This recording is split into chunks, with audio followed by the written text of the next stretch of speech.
welcome back to this week's Sunday with Sarah. I thought this week, as you guys enjoyed it so much last week, not last week because I missed, but the Sunday before, I thought I would do a Q&A part 2. However, this week's Q&A will be slightly different to the last one because the last one I asked you guys on Twitter if you had any questions, and I looked through all of the questions, I picked out a few, and a few of them I'd actually pre-thought my answers to, whereas this time I'm not going to do that. I haven't even looked. I put the question out there on Twitter this morning and I haven't been back on my Twitter since. I've had a shower, got ready, curled my hair, got dressed, and if you guys are wondering, have you got pom-pom earrings in? That would be a yes. These pom-poms were actually from Claire's Accessories and I bought them for one of the girls, I think, around Christmas time as like a stocking filler. And I found them in the car about a week ago and I've been wanting to put them in since because, I mean, who doesn't want pom-pom earrings in? Anyway, I haven't looked on Twitter, I haven't been back on, I've got no idea what questions you guys have asked. I'm just going to read through them and answer them on the spot, which might mean that this vlog's quite long because I have a tendency to ramble, and I don't know, when you're under pressure sometimes you don't know what to say, but you know, I'm going to give it a go and we'll see how it goes. I don't even know how many questions you guys have asked. So by the way, I hit 15,000 followers on Twitter last night, which I am so excited about. Right, let's have a look. Almost 300 questions, so obviously I'm not going to get through all of those, but I try my best to get out as many as I can. So Amy has asked, would you meet up and become friends with any IFAM, or would it be too hard to trust who is real? That's a really good question. But yeah, I would become friends with IFAM, and actually I have become friends with not loads, but at least 3 who we've swapped numbers, I meet up for coffee with sometimes. I get what you're saying when you say, is it hard to know who you can trust, because I have had a few friends or other channels, I guess, other channels who want to be my friend, but then before they even ask anything about my life, before they want to get to know me, before they speak to me, before we've done anything, it's straight away, hi, I love your videos and we should meet up for a coffee sometime. And then I'm like, oh my gosh, thank you so much, yeah. And then it's like, would you give me a shout out? And I'm like, oh, okay. I don't like it when people ask for shout outs on their own channels sometimes. I understand, like, everyone wants to grow, and in the YouTube world it's so difficult to grow your own channel and it's really hard, but we worked hard to get our channel to where it is, and I feel like some people expect the success like overnight, like straight away. Like, I'm going to start vlogging, I'm going to get a shout out from a big YouTuber, and then that's it, my career will be made. And it doesn't work like that. To get anywhere in life you have to work hard, and we've worked hard for 2 years to get our channel to where it is. So I'm always weary of people that want to be my friend, and I feel like when people ask me straight away, like, will you shout out my channel, that kind of gives me a bad vibe. But yes, I would make friends with IFAM, and actually I have. There's quite a few of you guys asking what the girls want to be when they're older. I feel like they're all a little, well, Esme and Isla are a little bit too young to fully know what they want to be when they're older. Isla wants to be a ballerina. I don't know, they don't really speak about it too much. Isabelle's always had in her head that she'd like to be a doctor, but who knows. I don't think any of them are 100% sure right now on what they want to be when they grow up. Pascal has asked, when you went to Mallorca, who did you book your holiday with? I hope you don't mind me asking. We actually booked that holiday with onthebeach.com, and they're always really good and competitively priced, and we found a great deal and we loved them. They were really good, we had no problems whatsoever, and we definitely recommend onthebeach.com. Georgina has asked, if someone narrated your life, who would you want to be the narrator? David Attenborough. Oh my gosh, his voice is so literally calming and soothing, and I could just lay in bed listening to, what's the program? Planet Earth. I could listen to that like no matter what mood I'm in. If anyone could narrate my life, it would definitely be him. Rachel Wilson has asked, what was your labour experiences with all 3 girls? Oh my gosh, they're quite long stories. What were your cravings? And finally, will baby number 4 have a second letter S in their name like the rest of the girls? Oh my gosh, I never realised that. E-S-M-E-I-S.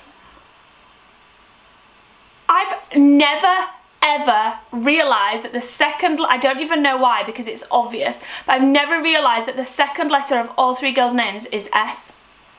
Thanks, Rachel, that's a great fact. I will tell you my cravings. With Isabelle, these are hilarious. With Isabelle, I craved salad leaves and red cabbage. So, you know when you go to the supermarket and you can buy those bags, I think they're about £1, of like shredded salad? I used to eat about 4 of those every single day for about 5 months. No joke, I'd have them for breakfast. A bag of salad for breakfast. With Esme, it was slush puppies, and I remember I used to drag Chris all the way to a place kind of near us called Roundhay Park, and there was an ice cream van there that did slush puppies. And I don't know why, slush puppies seems like so easy to come by nowadays, but when I was pregnant back like 9 years ago, it was really difficult and we had to travel all this way.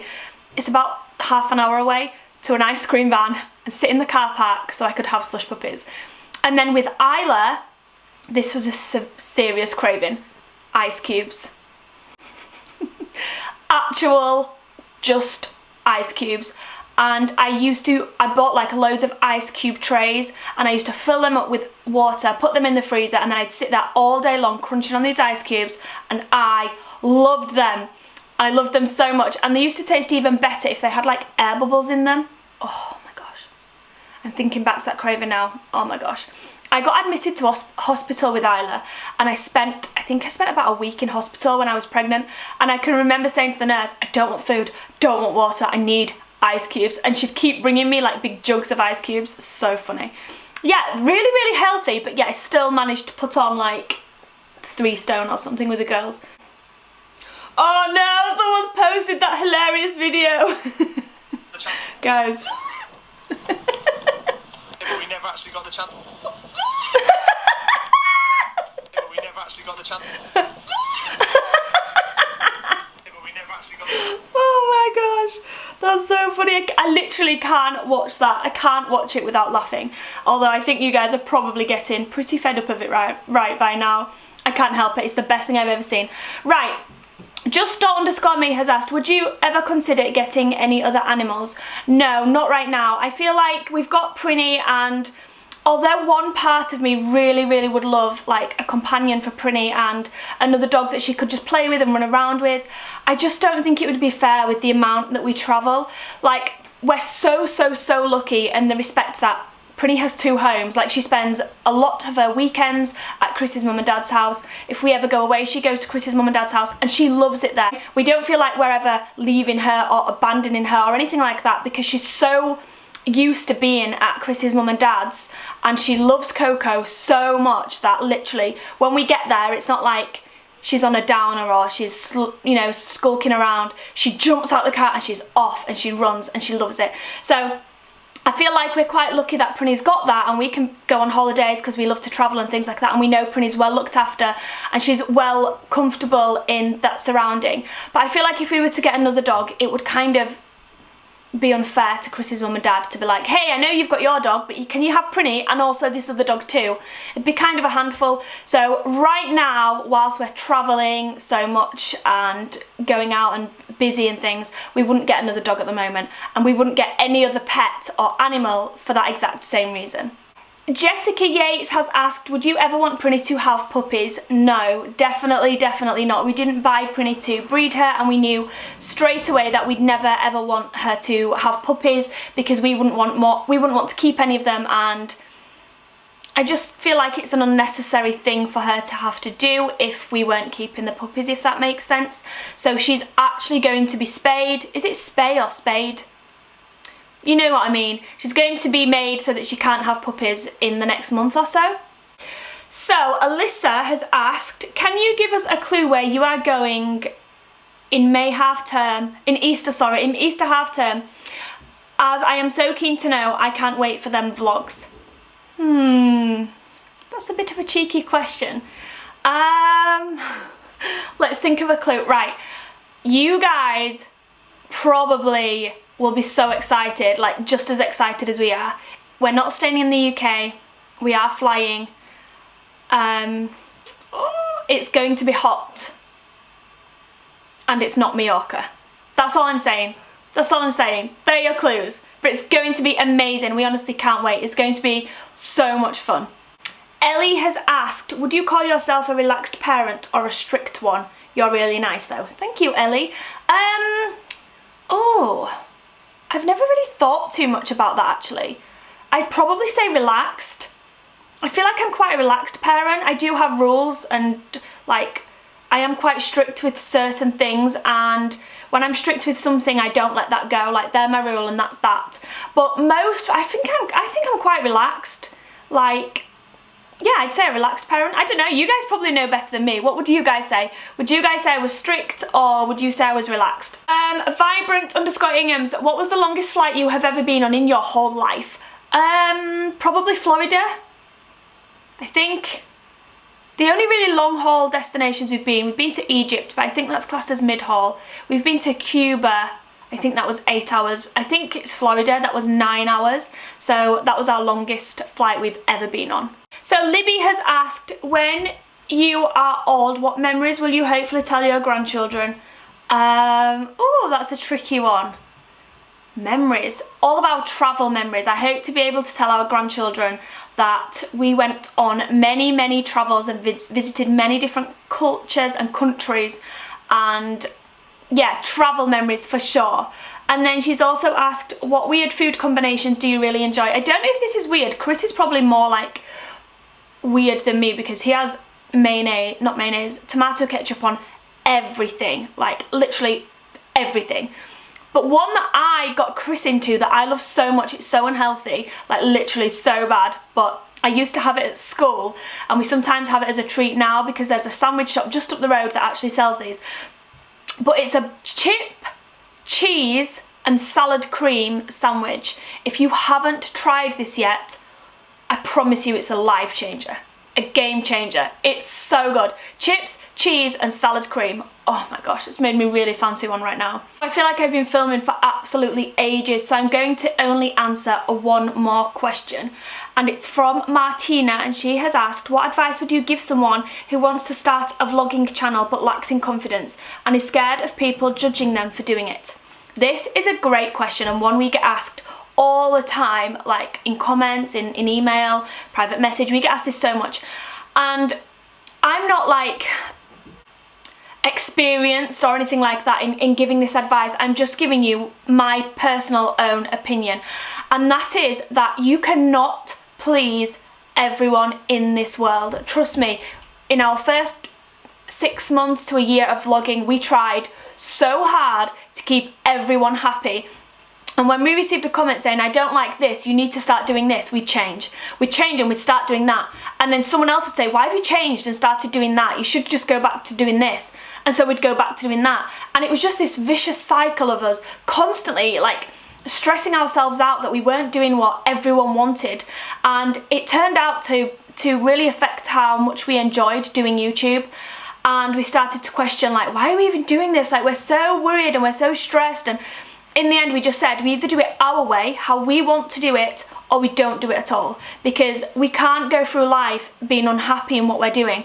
And we're so lucky in the respect that we get to do a job every single day doing what we love, which is bringing content for you guys. We're so lucky. And I guess what I'm trying to say is, don't let other people's opinions change or shape what you do and who you are. Understand that some people won't like you. They won't like your videos, they won't like what you wear, they won't like how you speak, they won't like what you eat, and they'll let you know. But that's just what happens when you choose to do a career like this, which is in the limelight. You put yourself out there, and that opens you up to lots of people giving their opinions, and unfortunately it goes beyond opinions, and it does borderline sometimes, not all the time, on bullying and hate. But you just have to remember that these people are often unhappy in their own lives and feel like they need to try and bring other people down, and that's what makes them feel better. So I don't ever feel angry at hate and things like that. I generally feel bad for the person and kind of sorry for them, and I think they must have something going on in their own life if they don't like our content and what we do, but yet they still come and watch every single day. There's obviously something going on in their own life. So basically, if you want to start a channel but you're unsure or you're underconfident, just give it everything you've got and know that even if you're making a small minority of people happy, then surely that's worth it, right? We've also spoke to quite a few more experienced vloggers and people in the industry that know a lot more than we do, and they've kind of, the way they see things is actually very true, but not kind of the way that we see things. For example, if you buy a product and you don't like it, you're more likely to leave a review. If you buy a product and you love it, you just love it. But if you buy something and you hate it, you're more likely to leave a review. So for example, if one of our videos gets 100,000 views, there might be 1,000 comments on average. And out of that 1,000 comments, they may be, let's say 100. I don't think there is that many, but let's say 100 negative ones. That's 100 negative comments out of 100,000 people that have watched that video and obviously enjoyed it. So you just need to prioritize everything in your mind and realize that even a small amount of hate doesn't mean that you need to stop doing what you're doing or change anything about yourself, because it's such a small minority. I hope that makes sense. I feel like I've kind of just gone off on a rant on that one, but I hope it kind of made sense. That doesn't just go for vlogging either, guys. That goes for anything you want to do in your life, any career you choose to take, any outfit you choose to wear. It goes with everything. There's always going to be someone that doesn't agree, that doesn't like, and most of those people will just move on. They won't like it and they'll just move on. But you will get those people that just want to try and bring you down and feel like they need to comment and let you know. My gosh, the heating on is so boiling me right now. The heating on is so boiling me right now. See, you can't even talk. That's it for today's video, guys. I hope you all enjoyed it. I'm not sure what we're doing today for our main channel video because it's so thick of snow outside right now that I don't even know if we will be able to get our car off the drive. But I'm hoping so, because we bought sledges the other day and I really want to take them out. Hope you enjoyed this video. Comment down below and let me know what you would like me to do next week for Sunday with Sarah. Next week, yeah, I can do a Sunday with Sarah next week, definitely, but the week after, I probably can't. And I can't even tell you why, but you probably already know. The week after, I won't be able to. So comment down below, guys. Let me know what you'd like. Let me know what you would like me to do, and I will see you all again next Sunday or tonight on our daily vlog at 5 PM. Bye, guys.